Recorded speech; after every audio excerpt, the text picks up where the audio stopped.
It's back to school time. This year, Sport Clips Haircuts will send you back in style with the prize package sure to send you straight to the head of the class. Visit sportclips.com/back-to-school for your chance to win. No purchase necessary. Ends August 25th, 2017. Must be 18 or older. Subject to official rules at sportclips.com. Void where prohibited.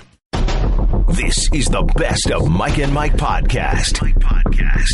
Subscribe now by going to the Listen tab in the ESPN app. The Best of Mike and Mike. Good morning. We are back and better than ever, and we are already judging the wardrobe of Jay Cutler on his first day in Miami. Glad you've chosen to start your day with Mike and Mike, presented by Progressive Insurance. Our guests on the Shell Pinto Performance Line. NFL preseason around the corner in earnest. Feels like teams are sort of tidying up before the dinner party begins. You got odds and loose ends being tied up, a little dirty laundry being aired, and really big decisions about to be made. So it is a football day through and through, big fella. Nothing football. but football. I thought when you said big decisions, obviously I thought you were talking about The Bachelorette last night. The Bachelorette finale was last night, and it was hot trash. There seems to be extraordinary disappointment. Come on. 3 guys left, Brian, Peter, and Eric. Eric got the early hook out of the live finale. Rachel, kissed him goodbye. He was gone, of course, through tears and the whole deal. I quickly proclaimed Peter was going to be the winner because Peter should have been the winner. But here's the kicker. Peter didn't want to get married. She wanted to get married. She wanted the engagement. Peter didn't want it. Peter said, let's date. She didn't want to date. She wanted to get married. So Brian ends up being like, most colleges now that take the third or fourth choice. Okay? Brian wasn't the first choice. He won. They'll break up soon, and she'll probably be dating Peter again. Rachel, who everybody loved, and I can go to Andrea on this because she's a freak on this show, I think people started disliking Rachel by the end of this thing. Because God forbid, after 3 months, somebody doesn't want to actually get married. They want to actually continue a relationship and see if anything grows from it. But Rachel wants, put a ring on it. You know what I'm talking about? Put a ring on the finger here. And Peter said, no, I don't want to. So she said, sorry, can't pick you. I'm not going to lie to you. I don't know exactly what it says about us as a society that we pay so much attention to these shows. It's interesting. The ratings are monstrous on this thing. Believe me, I know. Everyone is talking about it. It goes crazy on social while it's actually happening. I did not see 1 second, literally 1 second. If you showed me a picture of the Bachelorette. Yeah. Rachel? I couldn't have told you her name until you just said it. Extremely pretty young lady. I couldn't identify her. But extremely. Show me 3 pictures of 3 different women. I will not be able to tell you which one everybody is liked Rachel. her. Andrea, can she get on the mic there? Everybody liked Rachel, but at the end, she wasn't liked very well, was she? No, because she settled.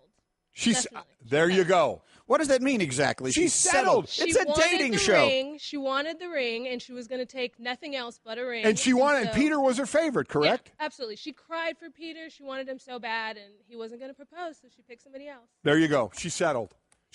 Peter was there, said, let's just date. Let's get to know each other for more than 3 months and a couple of one-on-one dates, one of which is an overnight date, if you know what I'm talking about. And all of a sudden, she wants the ring on it. He wants a little more time to get to know her. Is that wrong? Oh, I don't think so. That's not wrong. Seems logical at to me. all. So, Brian's a winner. Good luck on that 1 week dating you're going to do with Rachel before you guys bust up. My goodness. Yeah. And yet this is what everyone is paying attention to, right? I'm just missing out. And I was watching it kind of on the fringe. I'm not into it this year. Chris, my wife, Sydney, they were tweeting last night. Mike's in Europe. Mike's in Amsterdam, so he usually tweets about it. Now, he's got all kinds of other bachelorette considerations going exactly on. Right. He didn't need to worry about that show. He's in Amsterdam, yeah. So, yeah, everybody's into it. And with social media, I mean, it is to the second things are happening. It's incredible. So you mentioned in the open big decisions. That was the big decisions last night, and Rachel blew it. I guess that got made last night. Yes, Bachelorette finale is the number 2 trending topic on Twitter, even now, behind hashtag my 4-word obituary. My 4-word obituary? That's what's the number 1 trending topic in the U.S. right now. Cool. I see Rachel here now. As I just opened up Twitter. She's very pretty. I agree. I don't know anything about this, so I'm going to have to just leave it to you for all of the. You tell me, have we done enough Bachelorette at this point, or do we need a little more insight? We did it here. Do we need a guest on this? No. We could touch. Andrea would be our guest on it because she is either that or my wife or my daughter, one of the two who's into it like that. We can maybe touch on it again. But what was trending number 1? Hashtag my 4-word obituary. 8, too many donuts. That's it. How about that? And you got it all covered. We got the top 2 trending topics on Twitter working for you. Now let's go off the top and see what's going on sports. And it starts with Mike Trout, who celebrated his 26th birthday with his 1,000th career base hit. It came in a loss to the Orioles, but still, Trout's numbers remarkable. Yeah, just incredible what he has done. How about this? Hit number 1,001 was his 4th home run on his birthday. That's pretty impressive as well. The most by any player in baseball history by 26. A-Rod is the only other player all time to hit a home run on 4 different birthdays. He hit his 4th on his 29th. And as we said, Mike Trout did it on his 26th. The dude is just incredible. He's not the only one. No. With a milestone last night, the player against whom I think he will always be judged, Bryce Harper, hit his 150th career home run. He was 24 years, 295 days on Monday yesterday when he hit the 150th career home run. How about this?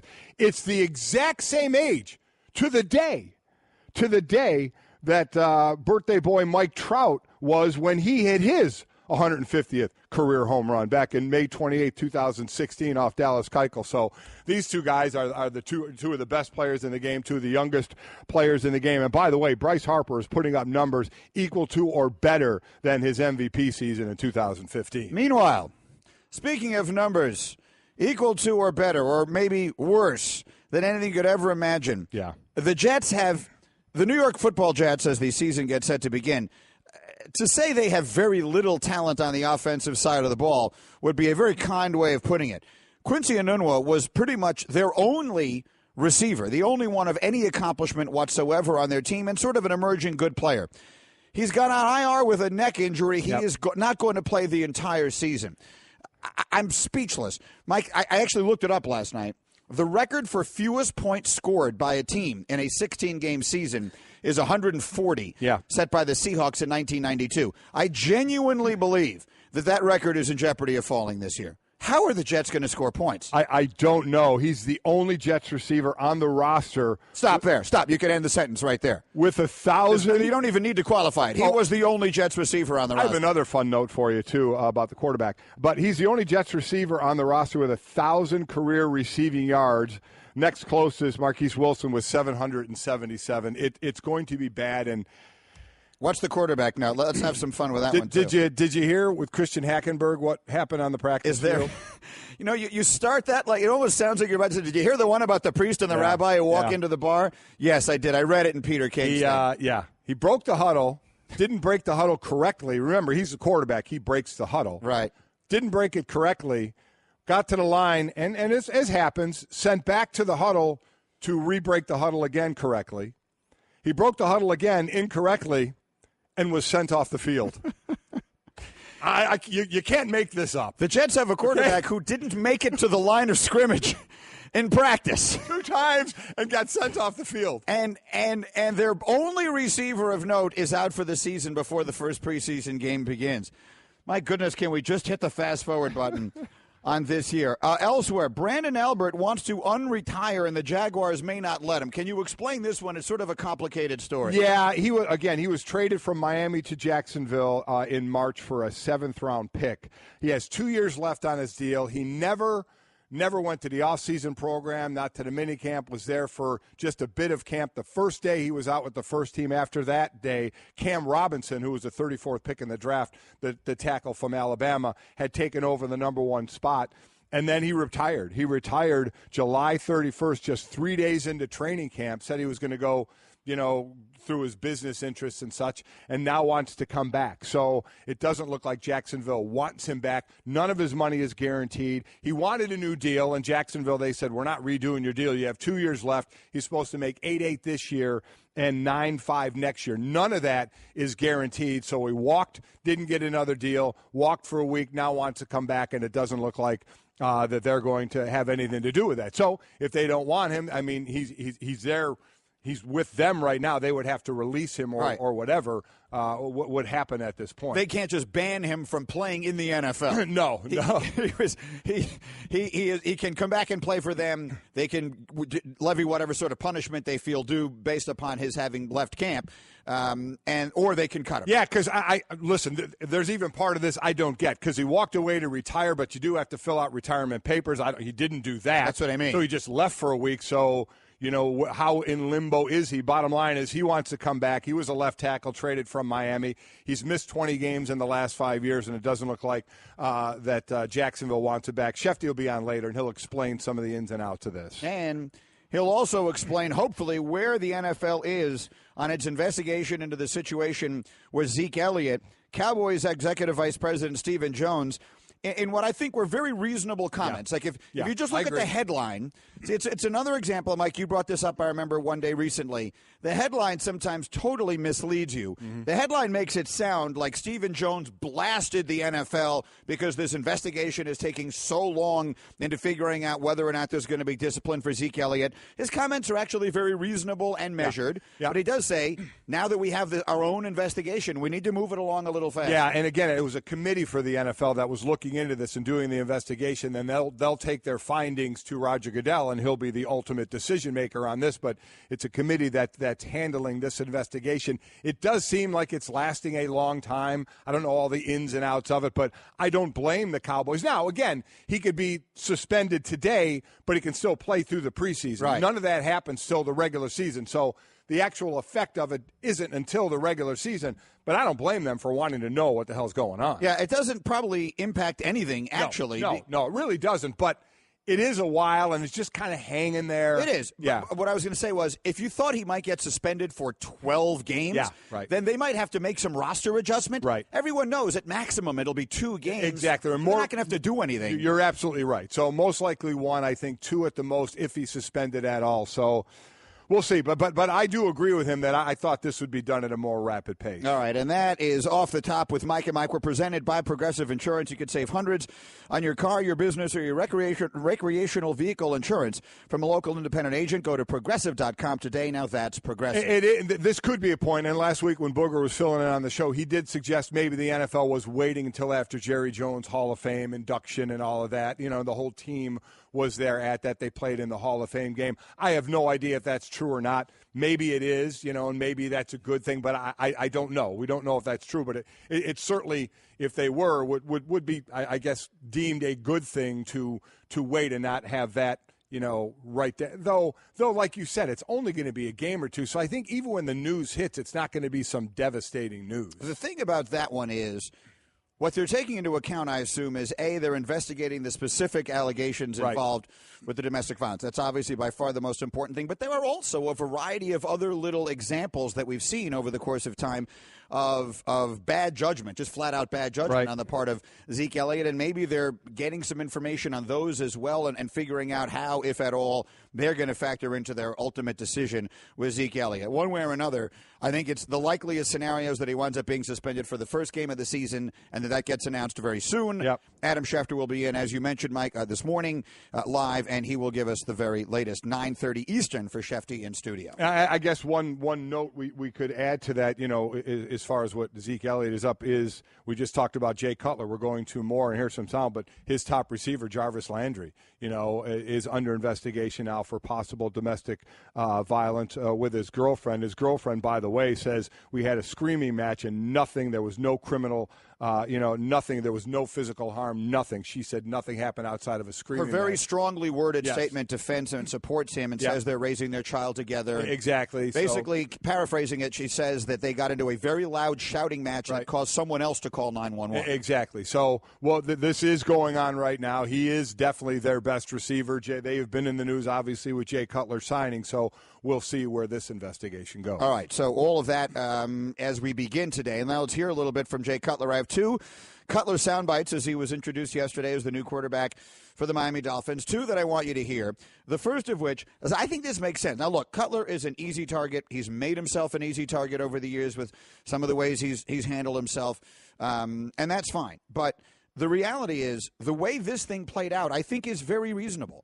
I think he did not see a situation. The season came to an end. The Bears made no secret they didn't want him anymore. And why would he want to go back there anyway? He has enough money to retire if he wants to. He had a nice broadcasting gig sitting there waiting for him if he wanted to. Yep. So he was content with that. And if a really good, like borderline perfect situation just fell into his lap, he would listen. And as you'll hear him say in this soundbite, that's basically what happened. If you look at the way the stars aligned, you called it yesterday a perfect storm. They did. And so he came back, and I think it's a perfectly reasonable way of looking at it. Here was Cutler yesterday. A situation like this, I mean, just doesn't come along very often. I mean, I know Adam very well. I've known him since '06, the first year I came out. I know the system. You're talking about a playoff team with a lot of really, really good football players, a lot of potential. So it's one of those things that there weren't a lot of opportunities or jobs out there. If they would have came up, I would have taken. But this has got to be the top of the list. I don't think there's any doubt it was the top of the list. The situation couldn't have fallen to him any better if there was an inkling of still playing. Because he's right. There weren't going to be opportunities, especially maybe opportunities he even wanted, or quite honestly, even if he didn't want just to see an opportunity, they weren't going to be there. But this you want to call it desperation, you want to call it whatever you want to call it. To me, it was the right move. Get the guy that knows the system, get the guy that had the least amount of turnovers when I coached him, and see what we can do. Herman Edwards, for those of you who weren't with us late in the show yesterday, Herman Edwards said, here's the advantage Jay Cutler has over anyone else that was an option. And when you're looking for a quarterback in August, you're not shopping at Hermes, right? You're shopping in the discount places. The advantage he has over anybody else is he walks in there able to call a play day one. And that makes a difference when it's already August, what is today, 8th. Yeah. It's already, it's not July 8th, it's not March 8th, it's August 8th. So there's a game Thursday. He won't play in it, by the way. And the regular season is a month away. So the fact that he walks in there and can at least get into the huddle, unlike Christian Hackenberg, break the huddle and call a play is a huge advantage when you're dealing with where we are. It is. You're past the point of teaching a new system and a different quarterback learning a new language. So you're beyond that. You can get the good reps in with receivers, and you can get a rhythm going with that offense. That name of the store that you said, would it have any? What was it? Hermes. Would it have anything that fits me? Not a lot. Although, tell everyone what you told me yesterday. Yesterday, at one point during the show, I complimented Golic on the shirt that he was wearing. I really liked the shirt you were wearing. Turns out it was an Under Armour shirt, which it was. Mm-hmm. It looked dressier than what I would normally associate. I associate, and I love Under Armour, but I associate them usually, of course, with athletic wear. Yes. That was sort of a dressier look.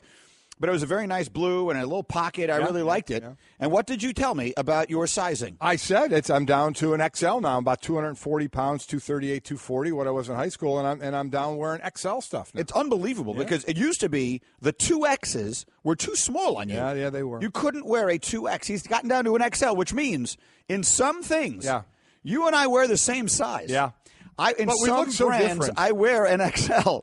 And so the answer to the question, does Hermes? No. They make things generally for Europeans who are just cut smaller than us. You took me somewhere? Remember the first time we went to Houston for the Super Bowl at the Galleria Mall? You took me somewhere in there, some hoity-toity place that had nothing that could fit me. I forgot what it was. It might have been like the Prada store or something. I have no idea. I don't remember which brand. But nothing brand. fit me, and everything was over $1,000. Right. So I was happy nothing fit me. So unless you were going to buy it for me. What store was that? I don't know, but I wasn't in there long. Whatever it was, you're right. It was wee clothes for wee people. And that's exactly where they're not shopping right now, the Dolphins. But yes, I do remember that happening, and now I can't remember what store he went into. Either way. The point is, Cutler's got a shirt that fit awfully tight, and they were shopping in the only area they had available to them, and it worked out. Now, the other thing is, Cutler comes back, and everyone was making jokes about what kind of shape he's in, how much working out has he been done, and boy, did he give a classic answer to that. Well, the good thing is I play quarterback, so I don't really have to be in that great of cardiovascular shape. But I'll be fine. Adam knows kind of what I've been up to, so we'll figure it out along the way. He's been up to nothing. But I mean, I said that exact thing yesterday, and I was trying to say it in a nice way. I don't want to sit there and say, they can just be, smoking a pack a day and just walk onto the field and be able to play while doing nothing. Right. I'm not saying that, but he said it, and he's right. They don't have to be in the type of shape that a cornerback or a D-end or rush end or a linebacker or a wide receiver has to be in. He understands that, and it's going to be a matter of, and I heard Adam Gase saying they're definitely in practice going to have a bit of a pitch count until his arm gets warmed up and gets used to throwing again. But, yeah, cardiovascularly, it's not like, he needs to be, Usain Bolt here. He is a good athletic quarterback. Like I heard some people saying yesterday, he's not a running quarterback. He's not a running quarterback in the way that he's someone an like Russell Wilson is. He's an escaping and he throws on the run. That's probably his best thing. Listen, it's because he had to do it at Vanderbilt almost from day one there. He had to run, get out of the way of rushers, and he became such an excellent thrower on the run. So, yes, he escapes well, but he wants to make the play behind the line of scrimmage. Correct. He'll run to throw. He's running around back there to throw the ball, sometimes to his enormous detriment, because he winds up throwing it to guys in the other color jersey.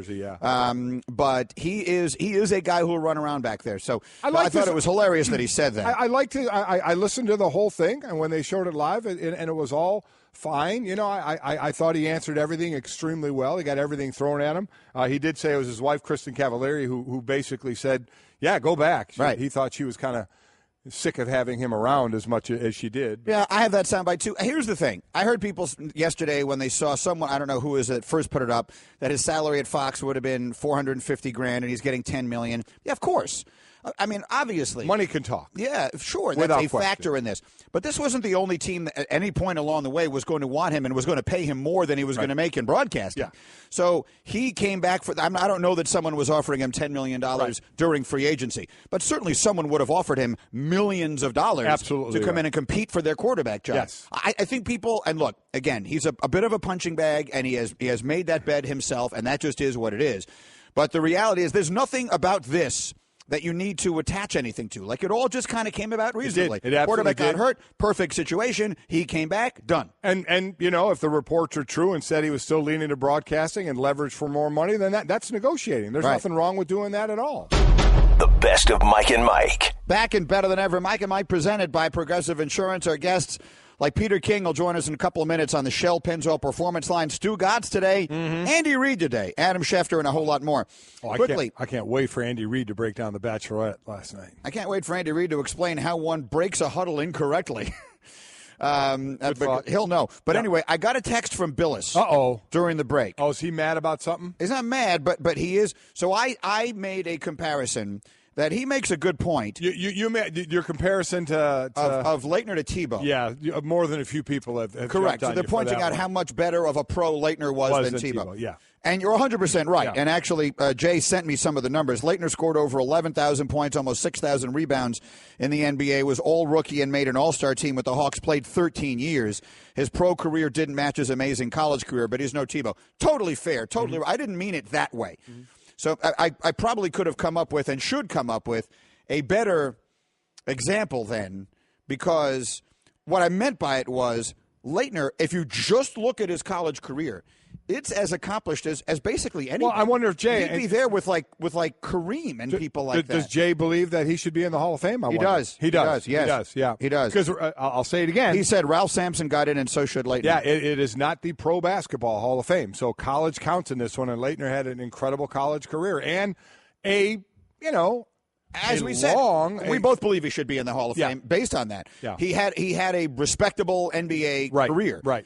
It did not match. All I was really trying to say was Tim Tebow had as good a college quarterbacking career as basically there's ever been. He did. There were a lot of questions of him going into the pros. He did go in the first round, but there were a lot of people that would not have done that, but all it takes is one. I'm trying to think back of what was the book on Leitner coming into the NBA? He went third. Leitner went behind Shaq and Alonzo Mourning. Right. And then Leitner got drafted. And he was what Leitner was in the NBA for a long time was a good player. I mean, that's what he was. He was a good player. I guess certainly accomplished far more in the NBA than Tebow did in the NFL. I didn't mean it that. So you're right. If other people are tweeting that in, and Jay, you're absolutely right. That isn't the way I meant it, and I should have come up with a better example. So what is a better example? Of someone. Of a great college career, and then I mean, I guess there are a million examples of great college quarterbacks who turned out to be decent NFL quarterbacks, right? That's what Leitner think was. of some Heisman Trophy winning quarterbacks who went on to have pedestrian careers. The list is endless, right? I mean, the list of that is endless. So fair enough. I will. What's the word? I concede the point that was not the right example to make. All I was trying to say is Leitner is the only member of the original Dream Team not inducted into the Hall of Fame as an individual.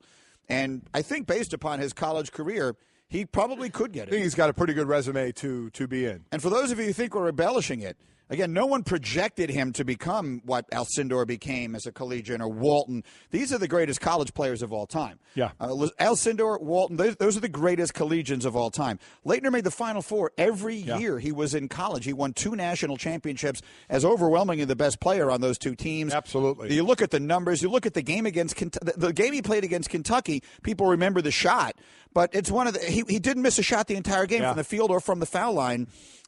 He was one of the great collegians of all time. That's really the point. It is surprising to me. I actually now I want to delve into it for voters for that and try and understand why he isn't in, why he hasn't been voted in.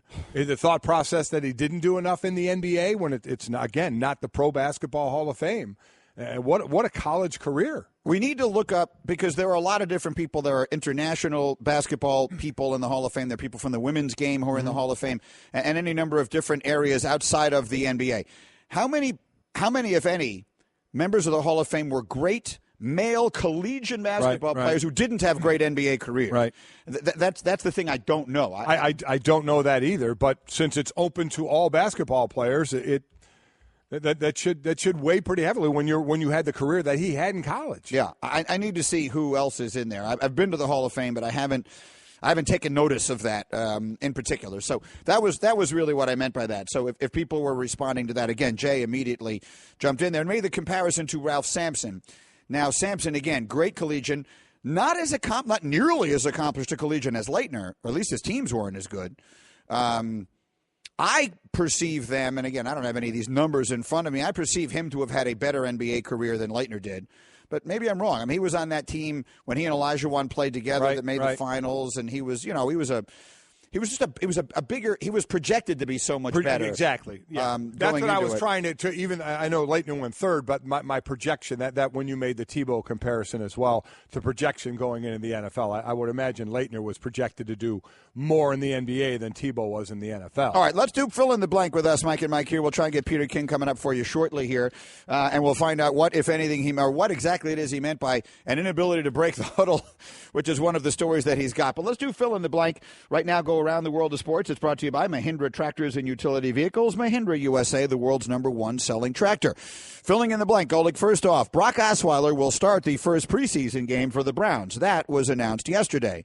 But blank will start the first regular season game for Cleveland. And I had said Cody Kessler would be the starter a while ago. The word was Deshaun, what I'm in talking to people, and who obviously I still, being from Cleveland, know that Deshaun Kaiser was kind of making a rise, and then the last scrimmage they had, he kind of played like a rookie. Kessler didn't play all that well, and Brock did. So, again, this is the first preseason game, the first start. The starters, all depending on the coach and the team, depending on how long. Some games the starters will be in for one series. Other, they may be in for longer. I'll be interested to see, because when you're in a quarterback competition, maybe you're going to leave the starters in a little bit longer in this one. Am I ready to change it to Brock Osweiler? Maybe I am, or maybe for a while I'll still stick with Cody Kessler, since I said that we're not even into preseason yet. So I'll say that. But you don't think it'll be Kaiser? No, I don't think it'll be Kaiser. Don't you think they want it to be like in a perfect world? Wouldn't you like it to be if you're them? No. I think they would like it to be someone else, and then possibly and see where they go, which a lot of people don't think it's going to be somewhere, and then Kaiser at some point this year take over. Next, Greg Schiano saying Ohio State's defensive line is better than the NFL defensive lines he has is blank. The thing to say when you're coaching in college now. There's no way that's true. So I think he's at Ohio State now. That's where he's coaching, and he's talking about people he's coaching. And listen, Ohio State has unbelievably talented players that go into the NFL every year. We see a number of them going into the NFL. Joey Bosa, one of those. Joey Bosa's younger brother is a D lineman at Ohio State now. But their D line isn't better than Tampa Bay's. Not man for man now, you know what I mean? Like, I wasn't in the conversation when he was having it. And the quote is, "It is, and that's no joke." but he has to mean, because he coached in the NFL again. He coached Gerald McCoy and a bunch of other really good players. He has to mean, relative to our level. Like, I think our D-line can be more dominating than my D-line was in Tampa. I mean, he has to mean something for those like that are taking it at face value, I would completely that would be like one of these, that. Alabama could beat the Jets, which actually this year they probably could. Next, the most intriguing head coach in college football this season is blank. Well, I mean, I'm going to, there's a number from Mike Gundy to Brian Kelly, Jim Harbaugh, Lincoln Riley, Tom Herman, Lane Kiffin, Ed Orgeron. Dabo Swinney, Mark D'Antonio, and Jimbo Fisher. That was the top 10 according to Pat 40. Right. And notice, not in that list is Nick Saban. He had him 13th. And that's why this got a lot of attention. Well, I mean, I think I would naturally lean toward Brian Kelly and Notre Dame. They had a bad year last year. They have a new quarterback this year. And Brandon Wimbush, so while everybody likes him, he still hasn't played it down in college football. So luckily there is some veteran leadership around him. It's my school, coming off a bad year. So that is he on the hot seat? Would you describe Brian Kelly as being Notre on the hot Dame? seat? No question, the right? first person that knows he's on the hot seat is Brian Kelly. I don't think that's talking out of school at all. Yeah, he understands what's going on there. Let me do one more, and then we're going to get Peter King in, I'm told. But what do you think of this one? I like this. The Cavaliers using Kyrie Irving's name to promote their new jerseys is blank. They officially unveiled their new uniforms on Monday, and highlights of Kyrie Irving were used to introduce their new, quote, coat of armor, their new jersey. So they're using Kyrie to promote their new jersey is blank. A ploy? I don't think so. I think it's absolutely fine. He's a member of their team. All that has happened is he has gone to the owner, from what we understand, and said he would like to be traded.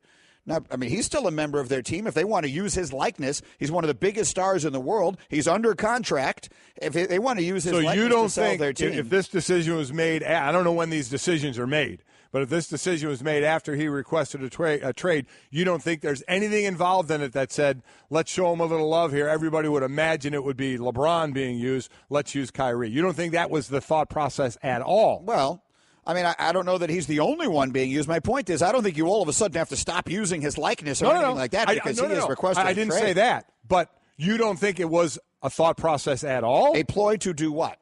To show him some love, to say, hey, we think you're, one of the, everything isn't about LeBron. Let's put you out front and center on this. To think that wasn't involved at all? Come on. Maybe, but I guess what I would say is that I interpreted the question to mean that people they shouldn't be doing that because they're probably going to trade him. No. I'm looking at it from the reason that it was done. There was more than just happenstance that it happened to be Kyrie. That it's a way to say, hey, you're right there with LeBron, the top guy, and you're one of our guys. Maybe. It could be. All right, Mike and Mike, that's Fill in the Blankets, brought to you by Mahindra Tractors and Utility Vehicles. Meanwhile, back to football we go, where, as I said, it sort of feels like those last-minute preparations before the dinner party when you got to, get rid of any of the trash that's in the living room or whatever it is, because these games start coming up this weekend. And Peter King from the MMQB.com is ready to roll with us. He joins us on the Shell Pennzoil Performance Line, taking a few minutes from his tour of NFL training camps and different variety of beers that, if you follow him on Twitter, he likes to try everywhere he goes. How are you, Peter? That. Doing well, guys. How about you? That's where Peter and we need to get together and hang out just for beer taste. Here's the thing. Here's the one I'm not doing so well, all right? Your MMQB.com ruined my day yesterday as I read this note here that suggested that Christian Hackenberg, who I guess in theory remains possibly the future at quarterback for the New York Jets, although that feels like it's disintegrating, was sent back to the huddle for breaking the huddle incorrectly and then sent off the field during practice for breaking the huddle incorrectly a second time. And, Peter, here's the thing. I've been covering this sport for 25 years. I don't even know what that means. How do you break a huddle incorrectly so badly that they send you off the field? I don't know, because that was Tim Rohan of our staff was at Jets camp, and what I did was I asked the three people who were on our eastern swing of our training camp tour to each give me a note from something they saw during the week. And so Rohan thought, how crazy is it that Christian Hackenberg gets banished from the play and gets sort of sent away because he can't break the huddle correctly. And look, I mean, this is probably a blip on the radar screen, but it sure was a weird little note. And look, Hackenberg's going to get his shot. He's going to get his shot, and I don't know how long he's going to get for his shot, but it didn't seem like a good sign to me. We got to call Rohan. I got to find out what this means. Listen, I'm with you because, as I said, in team periods, I've seen people have to go back to the huddle if there's not breaking it with enthusiasm or whatever. This is 7-on-7, so I have no idea. So maybe we'll try and get a hold of Tim. And, let's call Tim and find out what that is. Meanwhile, obviously, the really big quarterback news around the sport, Peter, is Jay Cutler coming out of retirement and signing with the Miami Dolphins and all that goes into that. What's your reaction? I think it's very logical. I mean, I was kind of chortling when people were saying that they should have signed Kaepernick instead of Jay Cutler. I mean, Jay Cutler probably had his best year in the NFL in 2015, all in all, under Adam Gase. He was disciplined. He didn't make mistakes. He didn't make the dumb throws that so often that we've seen him make. And so, to me, so often we look at things and try to find a deeper meaning.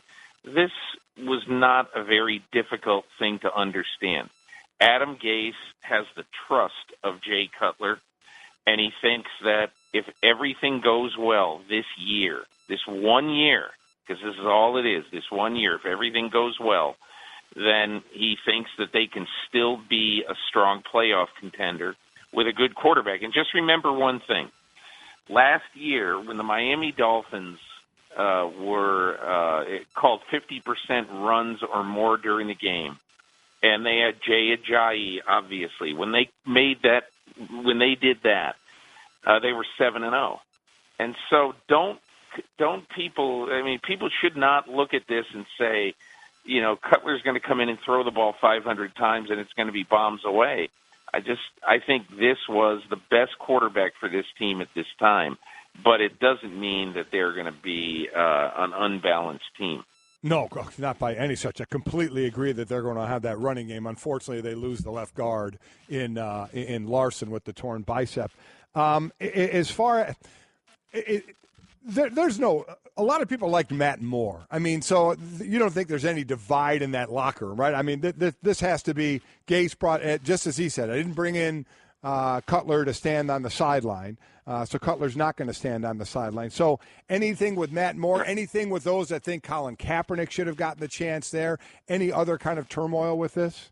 If they signed Kaepernick, then Matt Moore would have been the starter, because it would have taken a while, and Matt Moore would have played until he was ineffective, which could have been 2 games. But look, it's Cutler, because Cutler knows this offense to a T.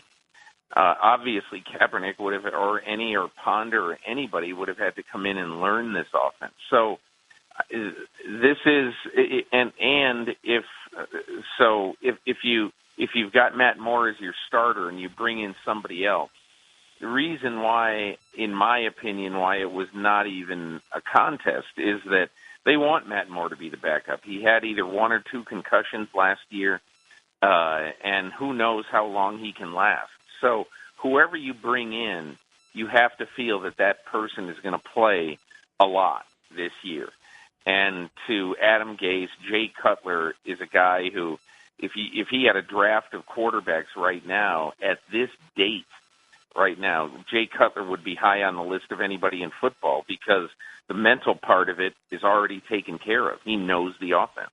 Mike and Mike, presented by Progressive Insurance. Peter King is with us. One more on that, because everyone took a lot of note of the fact that Ryan Tannehill, basically at the end of this season, if the Dolphins want to, they could walk away from him with almost no financial obligation and almost no financial penalty.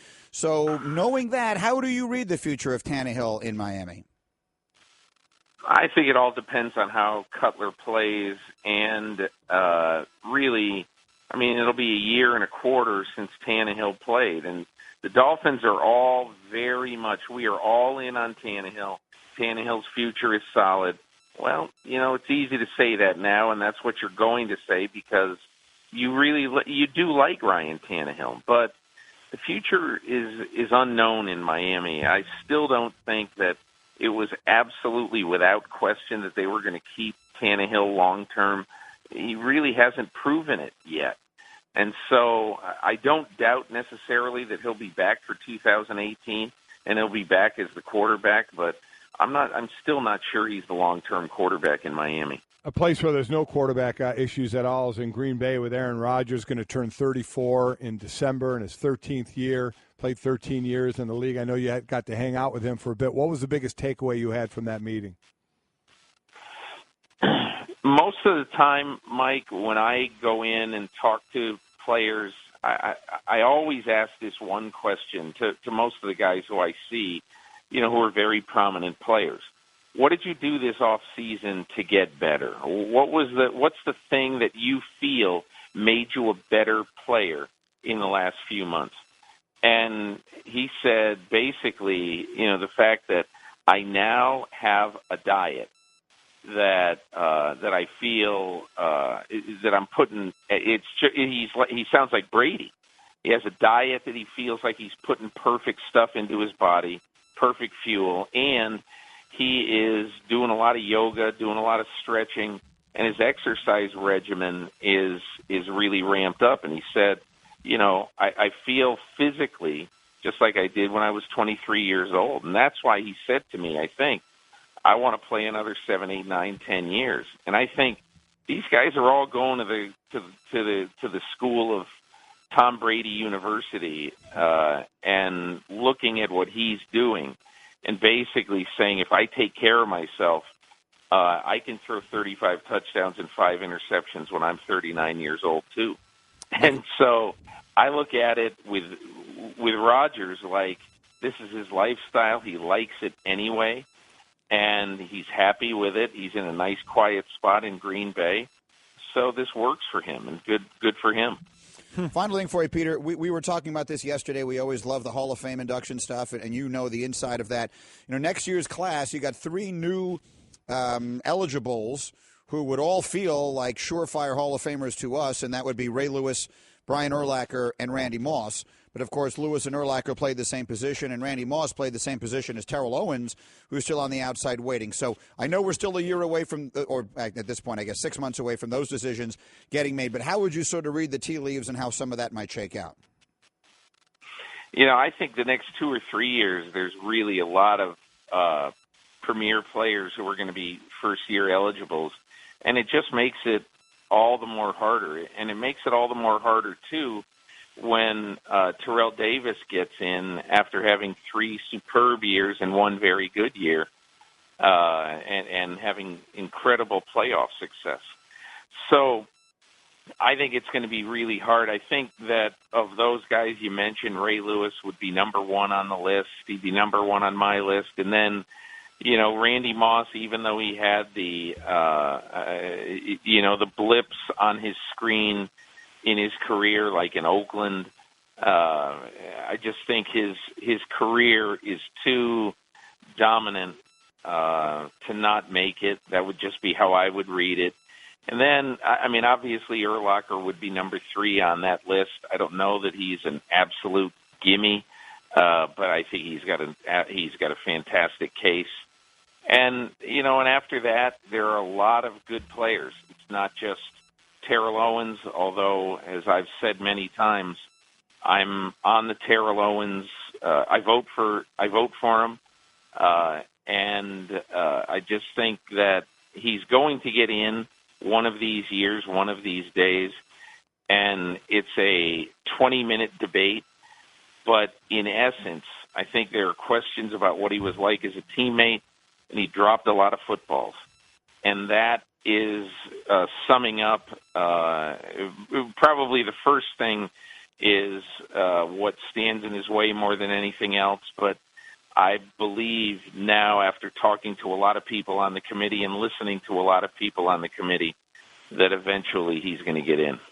Hey, everyone, Mike Golic here. Support for Mike and Mike podcast comes from our friends at Rocket Mortgage by Quicken Loans. Chances are you're confident when it comes to your work, your hobbies, your life. Rocket Mortgage gives you that same level of confidence when it comes to buying a home or refinancing your existing home loan. With Rocket Mortgage, you can apply simply and understand fully so you can mortgage confidently. To get started, go to rocketmortgage.com/Mikes.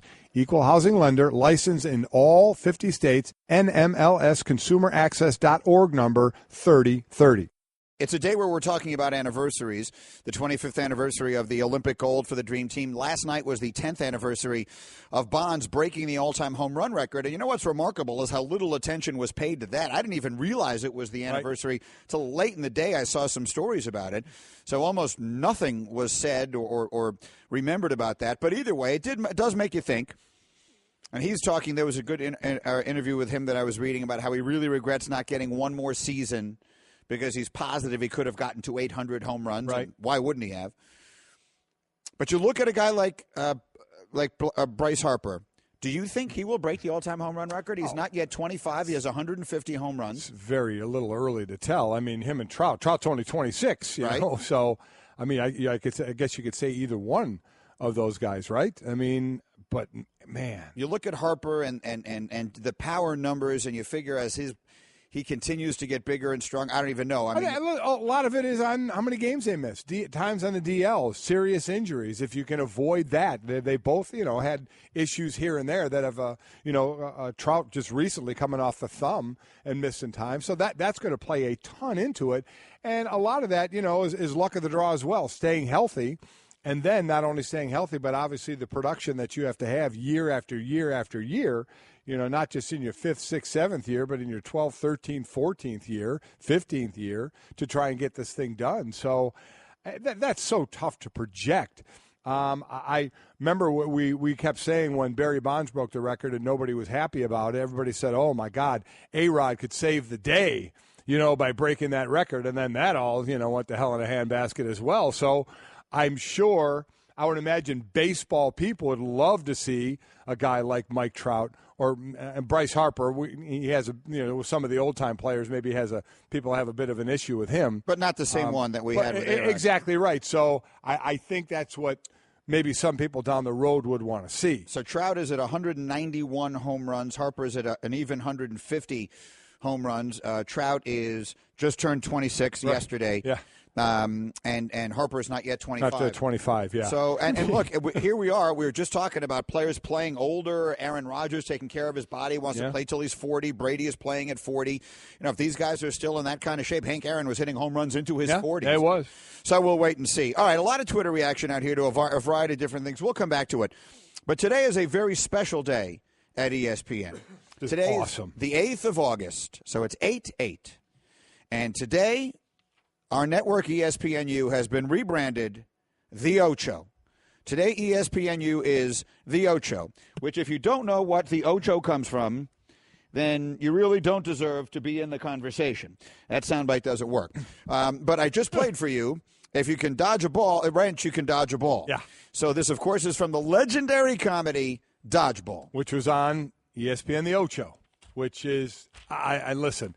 I thought it was, I love the movie, loved ESPN The Ocho, and now we're doing ESPN The Ocho. It's just fantastic. And the events they're showing on ESPN 8, The Ocho, this is even better. And I can't wait to watch some of these. It's already started. Or is it tonight? Does it start tonight at midnight, or was it last night at midnight? No, it's running right now. I'm sorry, started at midnight. That's right, because today is the 8th. You have American Disc Golf Championship, which is... So that's Frolf. That's Frisbee golf. Frisbee golf. As Seinfeld once called it, it's Frolf. Go ahead. So there we go. Frolf. So that's, a stake in the ground, and you're kind of throwing to that. And it's Frisbee golf with a Frisbee. We're also showing Roller Derby Championship. Who hasn't watched Roller Derby? That'd be guy that love the roller love roller. I Absolutely. watched it years ago, the old the Thunderbirds and the T-Birds and the whole deal. And how about this?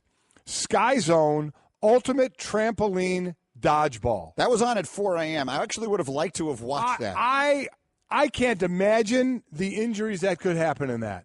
You're playing dodgeball on trampolines. I love it. I mean, holy basically, smokes. It is essentially a second grade birthday party. Yes, it is. It is birthday party places. You're right. Yeah, that's every single birthday party that my kids went to when they were in second grade. That's what they did. They jumped on trampolines and they played dodgeball. Cannot believe the ankle I would snap. Next. Firefighters World Challenge. I'm curious to know exactly what that is. Are they doing? Well, they're doing like events? when you do firefighting, like tests and stuff. Like they'll climb a 5-story tower, they'll drag hoses, rescue a life-size 175-pound victim, all while wearing full gear. Okay. So I like that. I like it. Okay, here's where some things get interesting. Kabaddi World Cup Final. It's a contact team sport that originated in India involving 2 teams and a unique rule. The goal is for each team's raider to tag as many of the opposing team's players as possible and return to his or her home half, all while taking just a single breath. How exactly are they? I mean, if you learn the art of short breaths, you could really get away with it. How do they tell you have a single breath? If the raider is tackled and prevented from returning, the opposing team gets the point. I see it. I can see doing this where you're not allowed to take any breaths.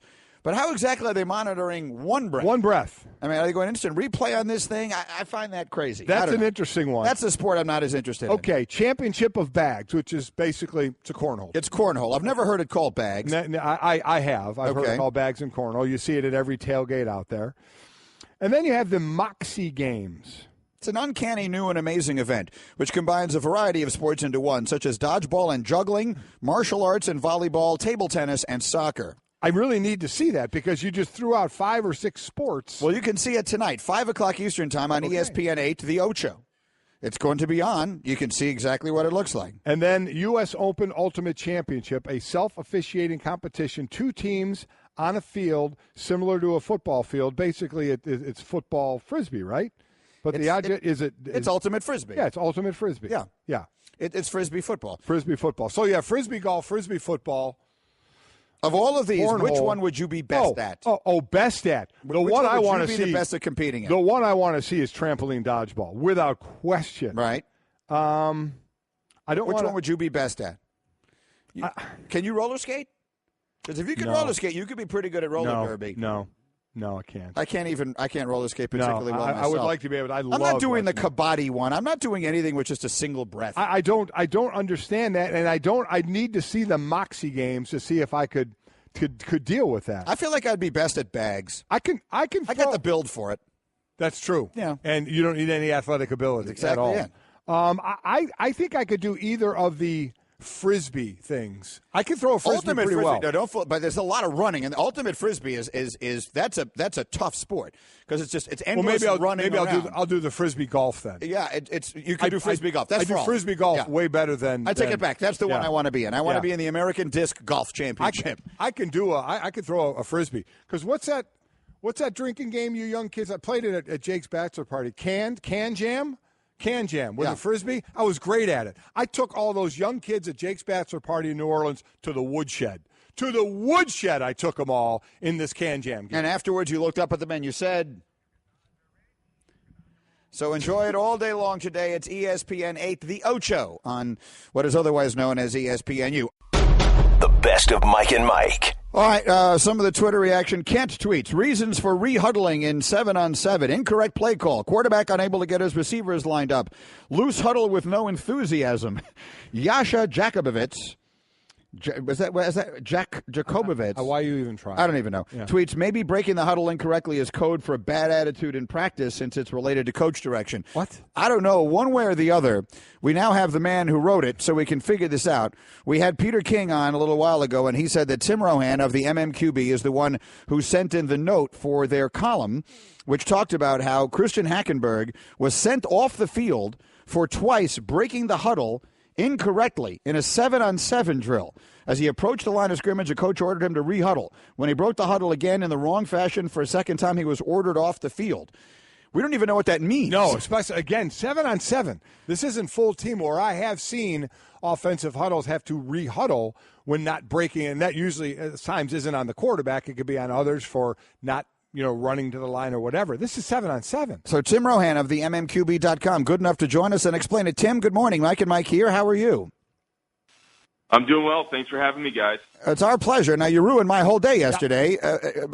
What exactly happened here? How do you break the huddle incorrectly?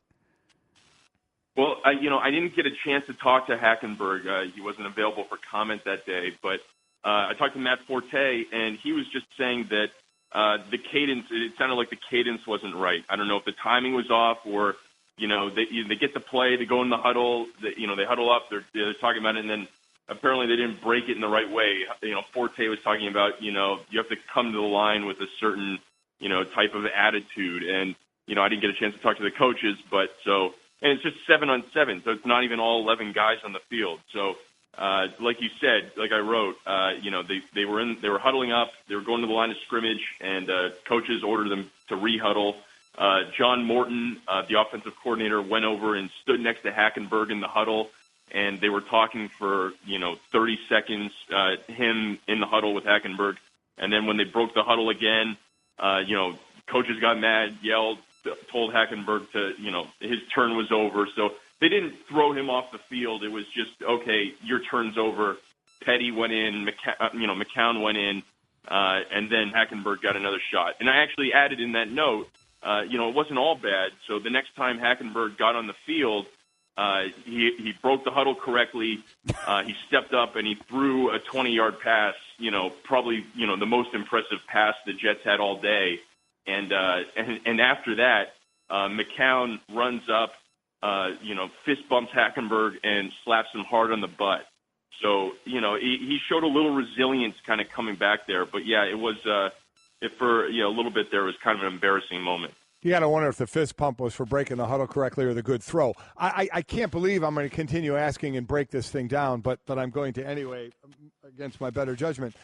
When they had to return to the huddle and then his time was over, did he get all the way to the line of scrimmage before they were sent back, or was it while they were walking to the line? That would help me a little bit in understanding why. How far into the possibility of actually starting a play did they get before he was sent back to the huddle?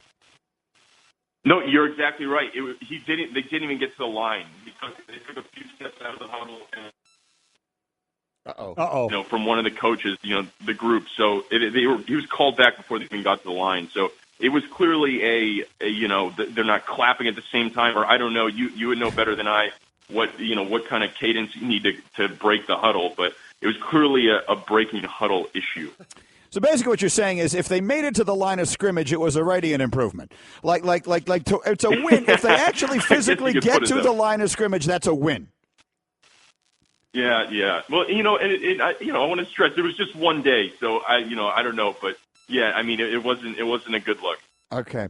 Tim, thank you for clearing this up, because, it ruined pretty much my entire day yesterday, and now at least we have some context to it. So we appreciate it very much. We enjoy your work, and we'll talk to you again. Thanks, Tim. Yeah, thanks, guys. All right, so if you didn't get to the line, that means it really, I don't think, was more of a play thing of when getting to the line and not doing something correctly. It obviously had to do with just how they broke the huddle. And he's the quarterback. He runs the huddle, so it's on him. So whether it's a cadence thing or whether it's an attitude thing or whether it's a timing thing or whatever thing it is, basically he didn't do it. There was great enthusiasm when they actually made it to the line of scrimmage. Yeah, and then he threw a 20-yard dart. Again, I don't know if the fist pump from McCown was for breaking the huddle correctly or the pass. Well, and then and then we'll make this the end of the conversation related to this, but the really terrible news is, yesterday, they lose by far their best offensive player for the season, Quincy Enunwa, who was the only accomplished receiver on the team and is actually a pretty good player. And anyone who plays fantasy knows he's put up some pretty good numbers and really appeared now to be the guy with the absence of Marshall and Decker and everything else. He's out for the year with a neck. So they really could have the worst offense in the NFL. I wonder what's worse in your mind. Christian Hackenberg can't break a huddle, or the Bachelorette Rachel actually chose someone she didn't like as much as someone else? Well, I don't really understand the entire way that thing played out. You're basically saying she was only choosing someone who was willing to marry her? Basically. That was her bottom line. The guy she wanted wasn't ready to get married after, just 3 months of hanging out, wanted to spend a little more time together. She wanted to put a ring on it, and so she went with another guy. I think the Hackenberg thing is worse. You think? I think so. I think if she was able to break the huddle, then she's one up on us. You're listening to Love Advice with Leanne. Caller, you're on the air. Hi, Leanne. Long-time listener, first-time caller. Why, in your professional opinion, do you never take my calls off the air? Is this Carl? Yep, it's Carl.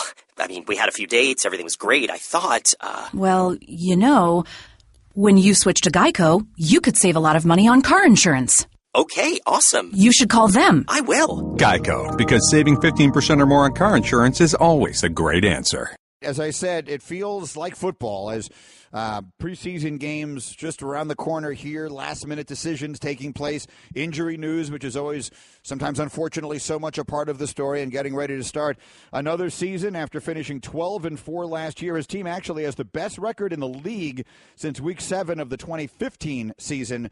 The head coach of the Kansas City Chiefs, Andy Reid, is back with us on the Shell Pennzoil Performance Line. Good morning, Coach.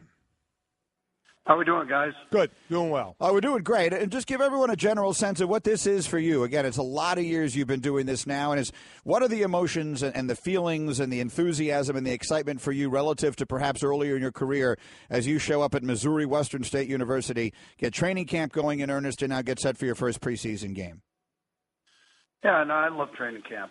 It's an opportunity to coach is what it is. You're not getting ready for an opponent. You're getting your team ready for the season. So it's the most concentrated time that you have to coach the players, and you get to do it for a few weeks, and that part's enjoyable to me. So, and as you start another year, and the story was this year, you guys trading up to bring in Patrick Mahomes, but you have the quarterback in Alex Smith. But just in developing of young quarterbacks today, we've talked so much about it with you and others, from the college game to the pro game. What do you look for, and what have you seen early on in a player in that transition from the college game to the NFL? Well, Mike, the thing I love about the college game right now is that they're throwing the football. So I think that transition for these young quarterbacks coming in, it really doesn't matter the scheme necessarily as much as that they've had an opportunity to have to read a coverage and throw balls short, intermediate, and long, and the timing part, the element there. So the transition's a bit different than when you're getting getting quarterbacks from teams that were running the ball a little bit more. Listen, every quarterback's different. Every situation's different that they're put in.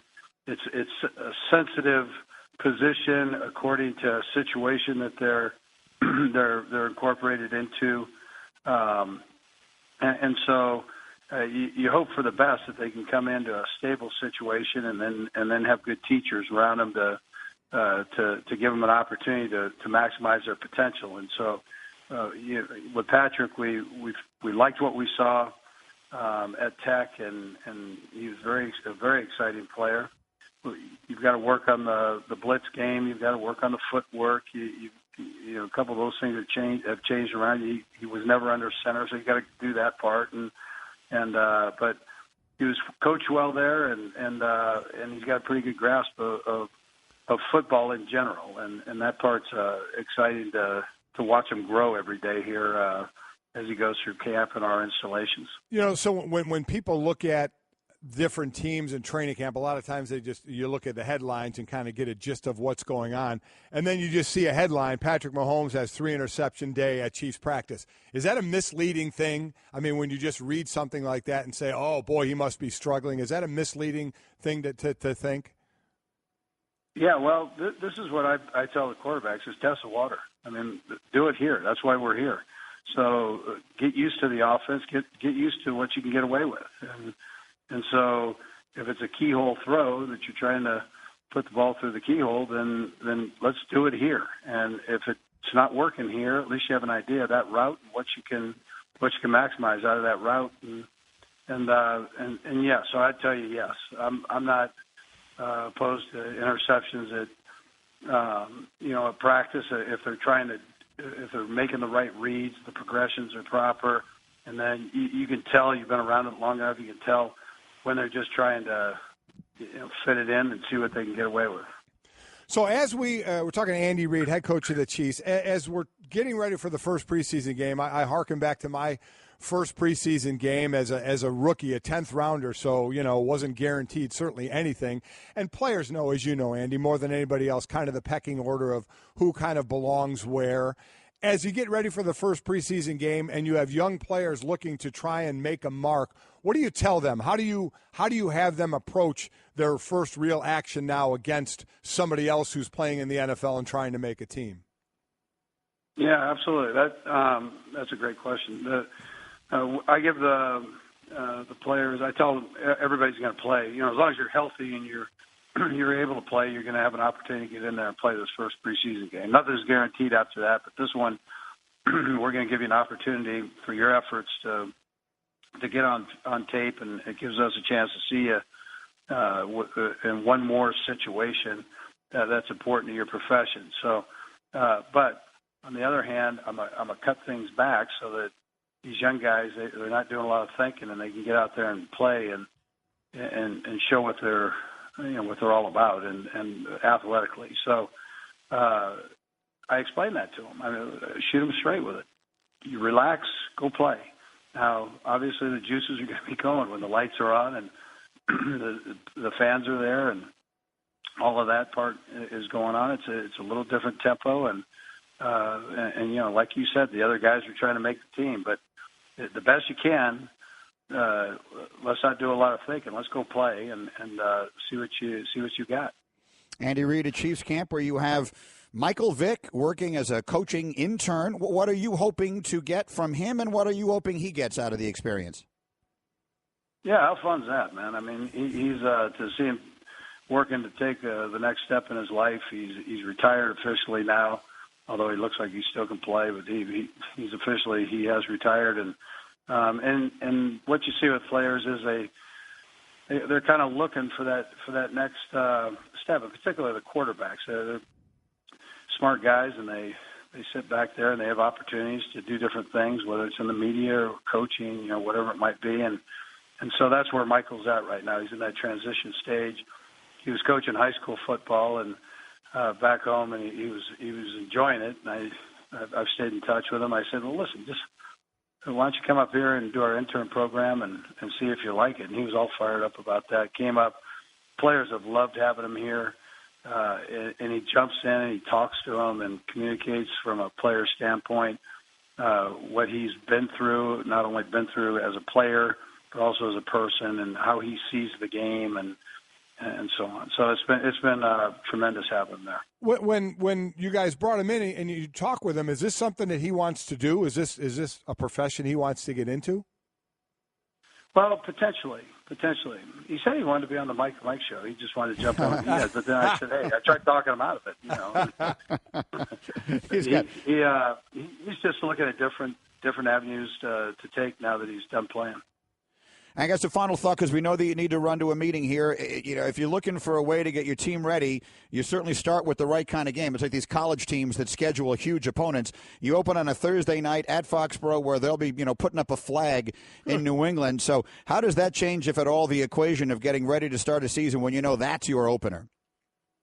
Yeah, how great is that, man? I mean, it doesn't get any better than that. So that's what this is all about. That's why we're in this thing, to get an opportunity to play the best, and you wish that was every week, that you just had an opportunity to get out there and battle against the world champions. So they got a great football team, they got a great coach, and you love that part of it. That's what this is all about. That's why we're all in it. I know Mike Golic talks about that all the time. That you're one. In theory, you're one of the best in the business in the world, really. 1 out of 32 people in the world, whether you're a player or a coach, it doesn't matter. You're 1 out of 32, and then you get to play the best out of the 1 out of the 32, and you get to start your season that way. That's at a great venue in New England there, so we're excited. Andy, we always appreciate a few minutes of your time, and best of luck as you start your 100th year in the league. Good luck, Andy. Thank you. All right, guys. Appreciate it, man. The best of Mike and Mike. So let's see if we can get a couple of minutes of the undivided attention of the one, the only, the NFL insider, Adam Schefter. Good morning, Shefty. We're going to do our best to stick with you for this entire segment or segments. If you decide to keep me over, I'm all good. All right, what is your take on the Cutler signing, and spinning it forward, what, if anything, it means for Ryan Tannehill's future in Miami? Look, Ryan Tannehill was a question mark coming into this season anyway. So I think what this does is it gives Jay Cutler the advantage to go in there. And if Jay Cutler plays well, they'll try to re-sign him to a long-term extension after the season. If he struggles, if he's mediocre, if he flounders at all, they'll move on. They'll see how Ryan Tannehill is doing. But the Dolphins are in quarterback limbo, like a lot of teams in this league, and it's up to Jay Cutler to get the first chance here to try to solve their quarterback issues. And if he can do that, then I think he has a good chance to stick around the Miami area. And if not, maybe it's Ryan Tannehill, maybe it's Kirk Cousins, maybe it's somebody else. You just don't know. But they're in that same quarterback situation that a lot of other teams would be in. Cutler was the best case scenario for this franchise at this time. It's not perfect. It's not ideal, but it was the best they could do. It was like Teddy Bridgewater going down last year. The Vikings trade for Sam Bradford, who would work with Pat Shurmur, who was on their coaching staff. Ryan Tannehill goes down. They could sign him without having to give up anything to another team.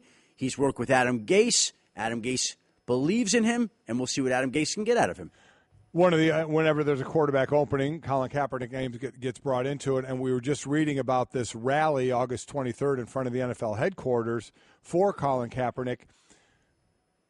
So that's going to go on. We don't know what it's going to be like, but the bottom line is, do you think there can be external pressure enough put on the NFL, which seems odd because it's individual teams, not the NFL as a whole, to somehow change this situation?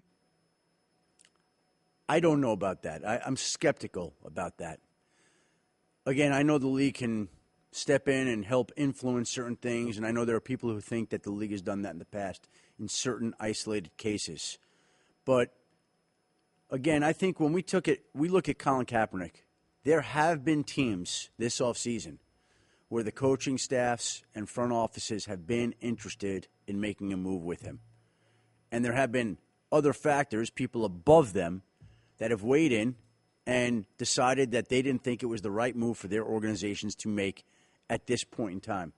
So when a rally like this happens, it's going to bring added pressure to the NFL to try to make something happen, but it's also going to have the other effect, too, and I think it's going to serve as another alarm to some of those people who are going to have to sign off on this to say that if we sign this guy, this is the type of attention we're going to get. And I think that that's what every team has been weighing every time his name comes up. Not only the player you're getting, but the attention it's going to bring. And it's going to bring a lot of attention.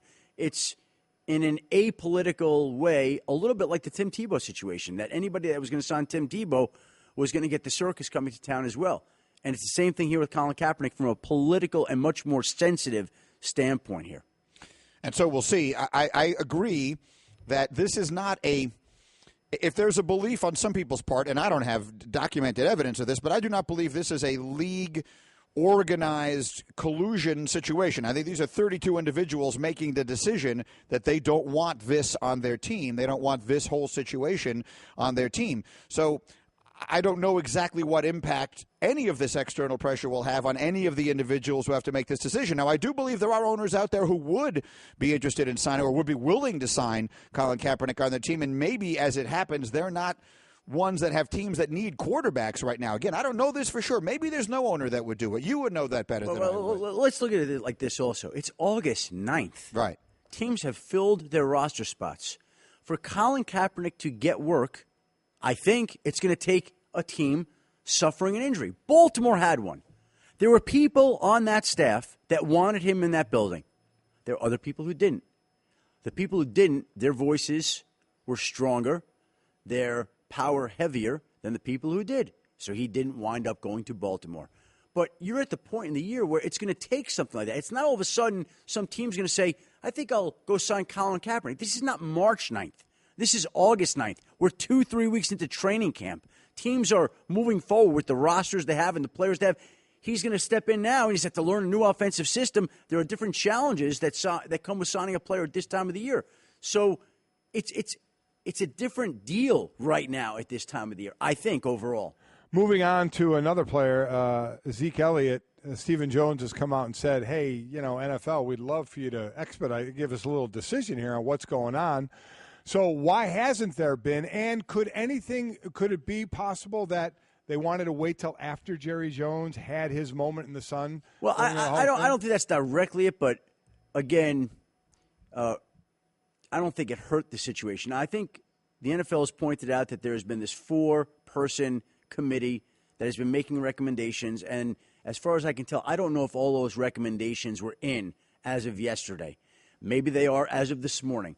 But I think the commissioner was still waiting for all the recommendations before he could render a final decision. Let's put it this way. I don't think the league was in any hurry to get that decision out last week. I think there was no rush with Jerry Jones going into the Pro Football Hall of Fame. But I do think that the league is trying to be as thorough as it can before it comes to any sort of verdict in making a decision on Ezekiel Elliott. But at the same time, I think Stephen Jones is right. It's been over a year. Yeah. Over a year. They formed a report that was over 100 pages. They've spent hundreds of thousands of dollars on this investigation. Either he did do something or he didn't. I don't mean to make it so black or white, but what's taking so long? It's crazy. Mike and Schefter's in our studio at the Straight Talk, brought to you by Straight Talk Wireless, best phones, best networks, no contracts. I saw this news yesterday about Quincy Enunwa of the Jets, and who was basically the only representative wide receiver they have on the roster on a team that doesn't have almost any other skill position players. I mean, an aging Matt Forte and major questions, to be kind, at the quarterback position. And I thought to myself, they could make a run at having the worst offense that we've ever seen. Is it conceivable they could be the worst offense that we've ever seen? I mean, that's a bit of a stretch and a bit strong. In the record preseason. is 140 points in a 16-game Was that season. Seattle? The 92 Seahawks. I watched that team in action and could not believe how inept they were. And I believe their quarterback, for a part of the time, Stan Gelbaugh, if I'm not mistaken. This Jets offense is not exactly going to be a juggernaut, Greeny. And the question remains how bad they can be. And you just wonder where that production's going to come from. I do think they have some good coaches on their staff who are going to be able to come up with some good plans. But, again, the firepower is just not there from an offensive standpoint. And so I don't know that it's going to set the record, but it's got a chance to be bad in that category. Which is not the way that you want to start. I mean, this is not the way you want to start the season. And it's hard to even think that we're saying, okay, well, now you lost Quincy Enunwa, now you're really doomed. That question alone should tell you something about the state where of your you were offense. to begin with. Yeah. Stan Gelbaugh, by the way, started 8 games that year. Kelly Stouffer started 7. Yeah. Dan McGuire started. I watched that team in action at the Seattle Kingdom a couple of different times, and they were bad. One more for me. Brandon Albert got traded to Jacksonville, didn't show up for anything. First day of camp, he was first team. After that, Cam Robinson was. 3 days into camp, he retires. A week later, he comes back. Jacksonville says at this point they don't want him. What are the options for him? What is this limbo he's in, and what can happen? Well, I think it comes back to his contract because essentially, if he didn't report, he was going to have to pay back $3.8 million. Right. So there's something there that the two sides will have to figure out, and I don't know what conclusion they're going to come to. But if they don't want him, they have to cut him? Is that and I mean, well, if they cut him, then he's free of the money. Right. So, again, this I don't think it's as simple as, okay, we're cutting you, but then if he's saying I'm there, is he really there?